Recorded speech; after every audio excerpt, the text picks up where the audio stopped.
O que a grande maioria dos astrólogos não sabe sobre a questão dos eclipses, né, é que tradicionalmente eclipses são eventos de natureza coletiva. Eles não se aplicam individualmente, né, para nós enquanto pessoas, mas sim para nós enquanto coletividade, enquanto coletivo. Então, por isso que os eclipses, eles têm uma importância maior para um sentido da astrologia mundana do que para a astrologia do indivíduo. Então, esse é um dos principais pontos que muitos dos astrólogos se perdem na hora que vão falar sobre a questão dos eclipses. Mas, para além disso, a gente consegue sim ter algumas técnicas, né, que nos levam para algumas análises onde é possível a gente trazer alguns indícios de que modo que o eclipse vai nos afetar pessoalmente. Mas existe ali uma série de critérios que precisam ser vistos, né, à luz de outras técnicas, né, como as revoluções solares, como a firdária, como a profecção, tá? Para entender então de que modo, né, que esse eclipse ele vai ser relevante para você. Eu gosto de fazer uma live, né, para falar dessas questões do eclipse, né? Mas como vocês estão vendo, eu acho, né, aí também nas notícias, né?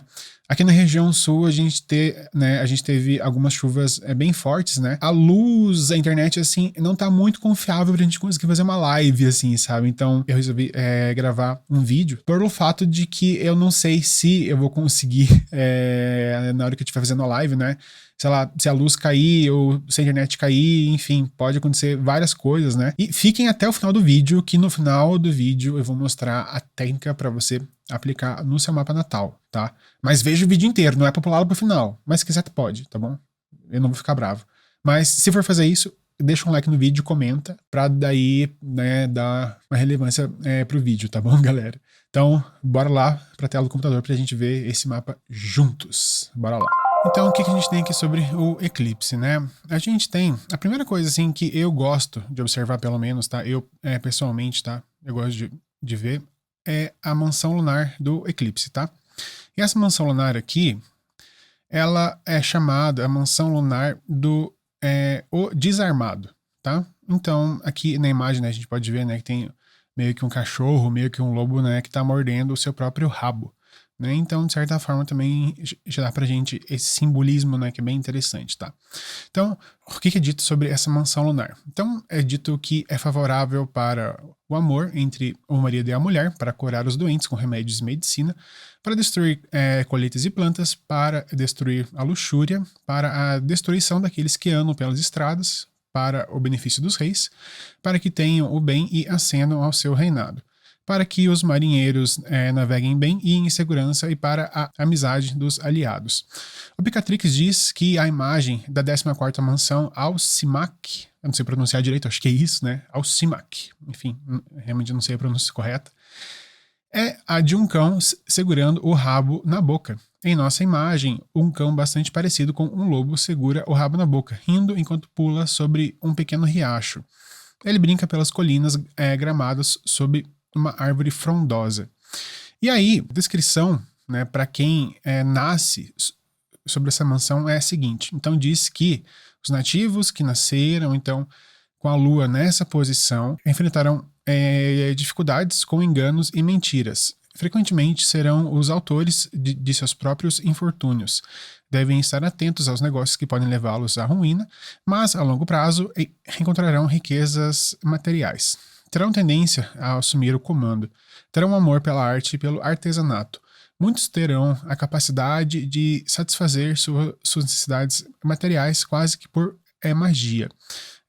Desenvolverão problemas digestivos ao longo da vida.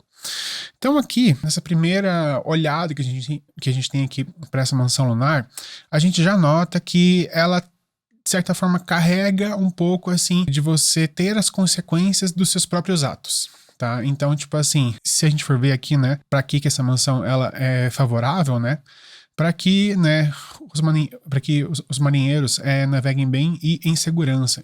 Então, assim, basicamente, tipo assim, para que eles não façam cagada, entendeu? Para que eles não façam nada errado, entendeu? É para evitar, né, tipo assim, que você mesmo seja o seu próprio inimigo, sabe? Então, acho que é muito pra esse lado, assim, sabe? Então, essa mansão lunar, ela já carrega esse sentido, tipo assim, né, de um certo, tipo assim, de uma cobrança de responsabilidade. tá? A gente já fica aí com esse panorama, digamos assim, tá? De que é uma mansão, de certa forma, que ela exige responsabilidade sobre os atos, tá? Então a gente pode colocar aí, né, que esse já dá meio que o panorama geral, né, do que esse eclipse realmente traz de fato, tá? Aí agora, quando a gente vê a questão da visibilidade do eclipse, né, a gente vê que ele não vai ser um eclipse tão visível assim, né? Então, assim, poucas pessoas vão conseguir ver esse eclipse, né? Mas o principal ponto onde ele vai estar mais ativo, onde ele vai estar mais presente, né? É aqui, então, nessa ilha aqui, né? Da Nova Zelândia, tá? Então, toda essa região aqui, né? Apesar de não pegar em cheio aqui, né? A região do eclipse, né? É uma das regiões aqui onde vai ter essa maior visibilidade do evento. Isso quer dizer que, né, esse local aqui do globo, tá, vai ser o lugar onde vai ter os maiores efeitos desse eclipse. Não que ele não seja relevante para outros lugares do mundo, né, mas para Nova Zelândia, especificamente, ele tem uma relevância maior, tá? O que a gente tem aqui para Nova Zelândia? O contexto social e político, né, da Nova Zelândia, a gente tem uma grande crise de imóveis lá, né? Então, tanto que aqui fala, né, que Nova Zelândia agora tem uma das maiores taxas de pessoas sem teto da OCDE, e uma lista de espera recorde para habitação pública, demonstrando como a especulação imobiliária produziu impactos significativos na desigualdade do país. Então, veja só, né? E um outro ponto também que é bem tenso em relação a isso, né? Então, mais de 400 mil pessoas necessitam do apoio social, né? Cerca de 7,5% da população, o maior número desde os anos 1990. A insegurança alimentar entre famílias com crianças aumentou drasticamente, com metade de todas as crianças do Pacífico relatando falta de comida frequente ou ocasionalmente. Cara, é uma crise triste, assim, né, se parar pra pensar. Assim, não que no Brasil esteja também, né, nas melhores maravilhas, né, não tá, realmente não tá. Mas, assim, cara, mais da metade das crianças, tipo assim, em situação de insegurança alimentar. Isso é tenso, né, é uma questão realmente, assim, que tensiona muito, né. E aí, quando a gente vê o mapa do eclipse, né, pra região ali da Nova Zelândia, olha só, que interessante, né? Que a gente vê o grau do eclipse, né, se opondo ao Saturno na casa 5, né? E o Saturno rege aqui a casa 3 e a casa 4, né? A casa 3 fala sobre esse sentido aqui, né, da população em geral, né, tipo assim, do cotidiano das pessoas, tá, das praças públicas nesse sentido, né, então, como a gente viu, essa questão das pessoas morando na rua, né, etc. E a própria casa 4 que fala sobre questões também de moradia, veja só. E o Saturno, então, se opondo ao grau do eclipse, aqui na casa 11, né, e a casa 11 fala sobre essa questão do legislativo, né, essa questão ali onde há esse suporte ao poder, sabe? Então, veja só como esse tema aqui realmente ele se reflete de maneira bastante presente aqui no mapa do eclipse, tá?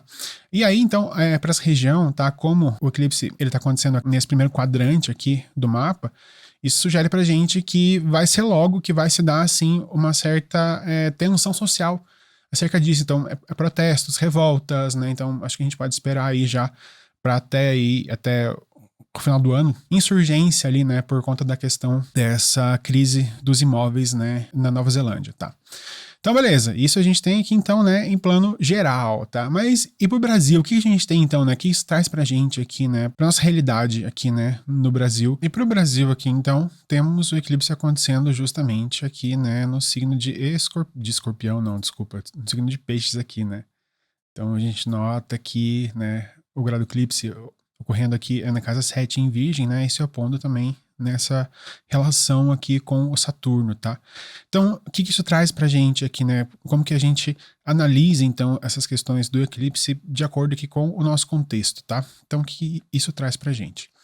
Então, o ascendente em peixes, tá? Então, quando a gente vai ver o mapa do eclipse, a gente precisa notar o ascendente, também o grau do eclipse, né? Então, a relação entre os regentes, tanto do eclipse aqui, do ascendente do eclipse, quanto com o regente do grau do eclipse, né? Então, são vários pontos que a gente precisa ver, não só o próprio grau, né? Mas também a questão ali do ascendente, né? Para compreender então de que modo que esses eventos eles vão vir à tona nesses próximos meses, tá? Então, o ascendente em peixes nos mostra que os locais e pessoas afetadas serão moradas de anjos, homens santos, sacerdotes, magos, locais de luto, cortadores de cana, margens de lagos, salinas, celeiros, pessoas muito reverenciadas e religiosas. E aí então, como a gente vê esse Júpiter, né, sendo então o regente aqui do ascendente do eclipse, né? Então ele também traz, né, quais figuras então serão essas figuras mais afetadas, digamos assim. Então com o Júpiter em Câncer, então a gente fala de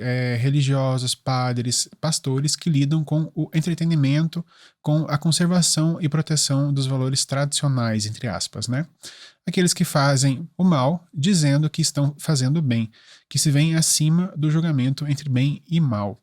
Questões acerca de temas de crianças e infância, a conservação de valores tradicionais da infância. Bom, eu não preciso nem dizer, né, o nome, né, de certos pastores, né, certas figuras públicas aí, né, que se veem justamente nesse lugar, né, acima, né, da moralidade, como se a mesma lei que valesse para todo mundo não valesse para eles, né? Mas enfim, vamos seguir em frente aí que o jurídico aqui já tá batendo na minha porta aqui já, pra eu não falar mais nada. Aí, o que a gente tem aqui mais? O signo de peixes também fala sobre calamidades vindas de inundações, dilúvios que levam a uma comoção pública e um senso de coletividade. Então, assim, é aquelas desgraceiras que acontece, aquelas coisas que vêm e tal, e todo mundo se junta em uma vaquinha, em negócio, para mandar dinheiro, para mandar roupa, para mandar não sei o que, para não sei onde, tá? Então, como a gente fala, né, que os eclipses, eles são esse prenúncio de um desastre, de uma calamidade pública, né? Então fica bastante evidente, né, o quanto que essas questões realmente podem mobilizar, né, toda a coletividade. Então o que esse Saturno retrógrado aqui em Peixes, ele significa então sobre esses eventos, né? Que ele pode trazer então com esse significado então para esses eventos. Então, com Saturno retrógrado em Peixes, na minha perspectiva, isso traz a questão de estruturas físicas comprometidas em encostas, margens de lagos, represas que se rompem. Região noroeste, então, quando a gente pega, né, correspondência das regiões de acordo com os signos, né? Então, o signo de Peixes, ele representa a região noroeste, tá? Então, na região noroeste do país, a gente tem, então, os estados de Rondônia, Acre, Amazonas e Roraima, né? Por mais que efetivamente, né, eles sejam da região norte do país, né?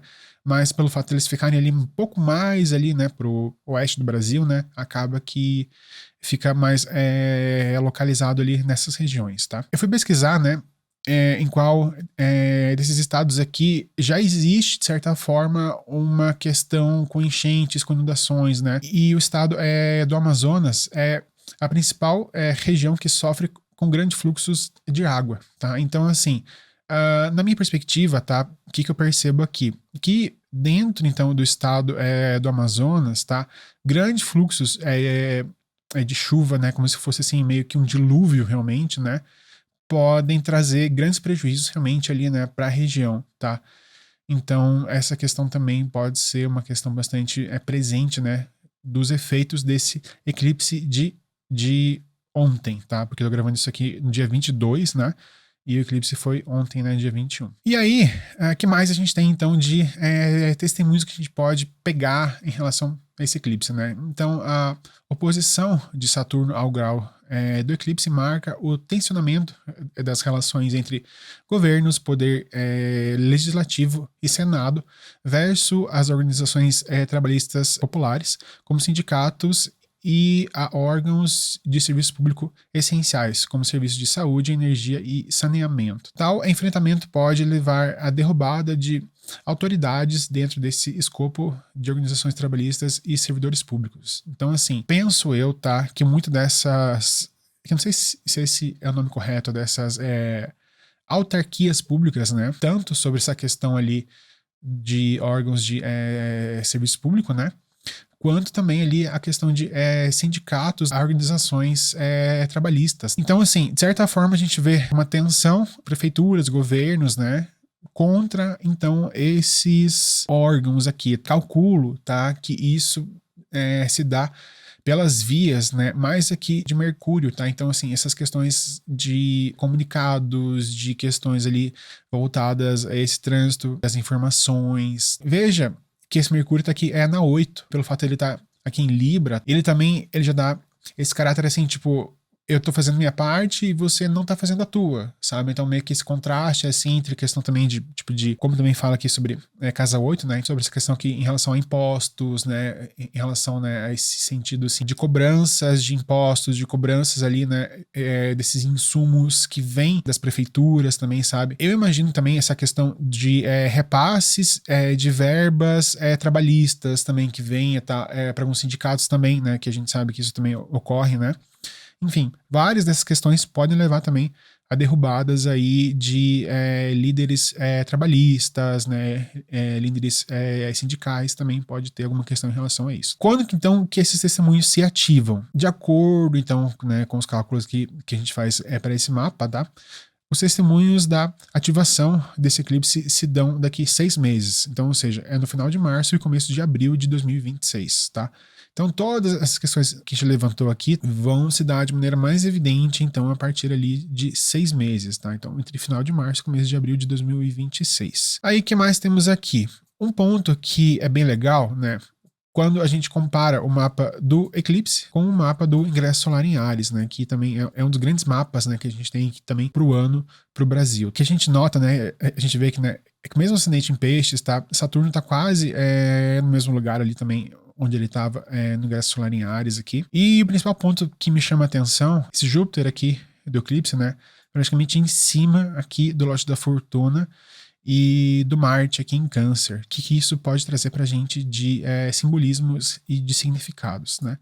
Então, a comparar o mapa do ingresso solar em Áries, vemos que Júpiter, mestre desse eclipse atualmente, né, está sobre o lote da fortuna em Marte. A casa 5 pode ter relação com as elites e altas sociedades. E também processos eleitorais. Veja só, né, o quanto que a gente vai ainda, né, caminhar aí ao longo, né, desse próximo ano em relação a questões eleitorais, tá? Então, realmente, né, a Casa 5 acaba tendo esse papel também de falar sobre essas questões das eleições, né? Então, derrubada ali de líderes sindicais, né, muito provavelmente, né, por conta ali das eleições e cobranças, né, etc e tal. Há um senso de alguma calamidade que atinge o povo, mas que produz algum tipo de benesse para as elites, principalmente tratando de movimentos em prol a um militarismo e a instrumentalização dos poderes militares para lidar com a coletividade. Então, como a gente já vê ali, né, uma certa questão, né, de um aumento ali, né, de um policiamento, a polícia militar mais envolvida nesses processos eleitorais, né, até mesmo o exército também pode acabar sendo mobilizado também nesse movimento, tá, para a gente ficar atento, tá? E aí, então, é preciso compreender como esses fatos irão se desdobrar no ingresso solar em Libra, né, que acontece hoje, né, que é dia 22 aqui de setembro.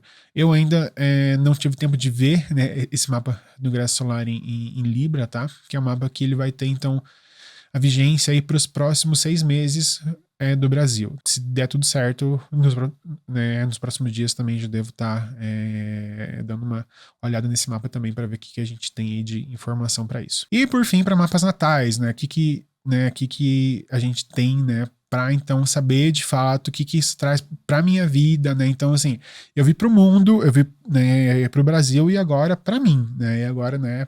Para eu, né, enquanto pessoa, como que eu vejo o impacto desse eclipse, então, né, para minha natividade. É preciso ter ali alguns critérios para saber se esse eclipse ele tem alguma relevância para você ou não. Então, ele é mais relevante se o eclipse acontece conjunto a algum planeta no seu próprio mapa, com a margem de 1 grau para mais ou para menos. Note se seu ascendente meio do céu ou lote da fortuna também estão no grau do eclipse. Então, ou seja, se você estiver ali ascendente, meio do céu ou lote da fortuna ali a 28, 29 de Virgem, tá? Ele acaba sendo relevante para você. ou se você tiver Sol, Lua, algum planeta ali, né, ele acaba também sendo relevante para você. Mas caso não esteja dentro aí, né, desses critérios, então você vai fazer o seguinte: se o eclipse acontece em alguma casa angular, principalmente se for no seu ascendente ou na sua casa 10, tá? A casa 7 e a casa 4 menos, mas se acontecer no seu signo ascendente ou, né, ou no seu signo onde tem a sua casa 10, né, também acaba sendo bastante relevante, tá? Segundo ponto, se os luminares, Sol ou Lua, estiverem ativos por ferdária ou profecção. E aí é uma outra técnica que é mais avançada, né? Se o Sol ou a Lua estão ativos por alguma técnica, né, em relação ali a seu mapa. E aí, então, se você cumprir algum desses pontos aqui, tá? Então você vai aplicar a seguinte técnica. Então você vai tomar o luminar da seita como ascendente, vai observar qual casa derivada do luminar da seita acontece no eclipse, e aí você adiciona a casa do seu mapa aonde a dodecatemória do eclipse se projeta. No caso desse eclipse específico, a dodecatemória do eclipse está em Leão. Então vamos ver na prática como que isso acontece aqui, né, com o mapa do Donald Trump. Então o mapa aqui do Trump, né, a gente vê aqui que o signo de Virgem, ele ocupa aqui a casa 2, então pelo primeiro ponto ali acaba não sendo tão relevante, né? Então ele não possui nada aqui nesses graus 29 aqui de Virgem, né? Então também acaba que não pega tanto, né, para essa questão ali da conjunção do grau do eclipse, né? Mas ele tá com os dois luminares ativos nesse momento pela Firdária, o que aumenta a relevância para esse momento. Então, olha só, nesse momento atual, né, ele está ali, né, com uma Firdária que está ativando aqui tanto o Sol quanto a Lua do mapa dele. Então, e sim, esse eclipse acaba sendo relevante para o Trump, tá? Então, o eclipse acontece na casa 4, derivada do seu luminar da seita. Então, o que a gente vai fazer? Então, o luminar da seita, no caso, se você nasceu durante o dia, é o Sol, se você nasceu à noite, é a Lua. Você vai pegar qual é o luminar da sua seita e você vai derivar as casas a partir do luminar da seita. Então, no caso aqui, então, é a casa 1, por conta que o Sol está aqui, né? Então aqui vai ser a casa 1, aqui vai ser a casa 2, aqui é a casa 3 e aqui é a casa 4. Então, olha só, a gente vai ter aqui então temas de casa 4, e aí a gente vai ver também, tá, aonde que o signo de Leão também se encontra, por conta, né, da dodecatemória do eclipse. Então, o signo de Leão é o ascendente do Trump. Então, a gente vai ter aqui temas de casa 4 e temas de casa 1. Então, o que isso traz pra gente, né? Aonde, então, esse eclipse vai afetar o Trump, tá? Então, portanto, esse eclipse solar indicará calamidades e prejuízos sobre seus bens imóveis, seu lar e sobre sua saúde física, aparência, corpo e mente, né? Porque, enfim, a casa 4 fala, né, sobre moradia, né, o lar, os bens imóveis, né, nesse sentido. E a casa 1 fala, né, sobre nosso corpo físico, sobre nossa aparência, sobre nossa vitalidade também, de modo geral. Então, é mais ou menos isso que eu queria trazer para vocês aqui, tá? Que é uma perspectiva mais geral, né, do que o eclipse então vai trazer pra gente, né, para esses novos 6 meses aí que nós vamos ter aqui no Brasil, esse período mais ativo, né, do eclipse. Então, beleza, gente, gratidão, até o próximo vídeo aí, falou!